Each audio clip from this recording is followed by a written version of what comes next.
नमस्कार मैत्रिणींनो, बघा आमच्या काव्याचा बड्डे कसा साजरा झाला. खूप छानरित्या साजरा केला आम्ही घरी बड्डे काव्याचा.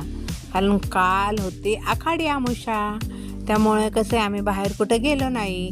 तर पहा, काव्याचा इतका छान सुंदर असा बड्डे केला. मामाने खूप मोठा केक आणला घरी. आजी आजोबा आत्या सर्व आले, मम्मी पप्पा सर्वांनी इतका छानरित्या काव्याचा बड्डे साजरा केला. सेलिब्रेशन, खूप मोठा केक आणला आणि खूप छान असा बड्डे काव्याचा साजरा केला. आता आजीबाई आल्यात बघा. आता एका पंजीने ओवाळायची सुरुवात केली, नंतर आजीबाई येणार.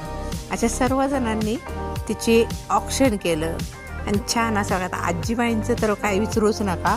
आजीबाईंनी चाललं आता ऑक्शन करायचं. आजीबाई साडी विडी नेसून बघा कटाकटमध्ये येत. आजोबा पाठीमागं बसलेत. हा मामा आहे.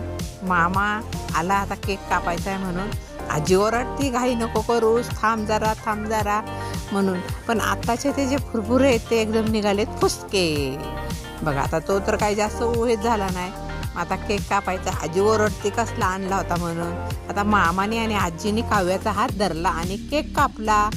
अशा रीतीने काव्याचा झाला सुंदर असा बड्डे.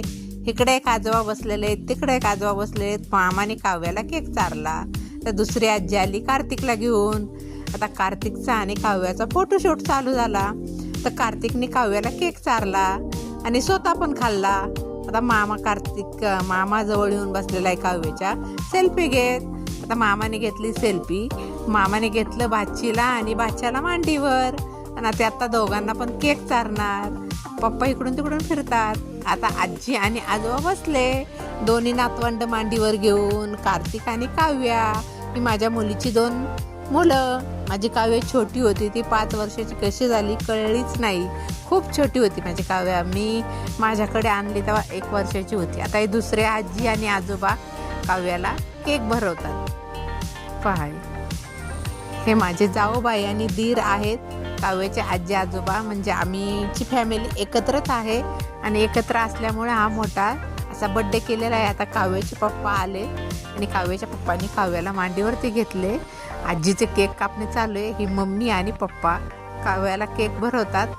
आता हा केक भरून झालेला आहे, सर्वांचा खाऊन पण झालेला आहे. आता सर्वांना प्लेटमध्ये द्यायचा आणि अशा तऱ्हेने काव्याचा खूप सुंदर असा बड्डे आम्ही साजरा केला. सर्व पाहुणे म्हणजे आम्ही घरातलेच होतो. 2 आज्या, 2 पंज्या, मम्मी पप्पा. मग नंतर सर्वांचे फोटो काढण्यात आले, आजोबा आजी.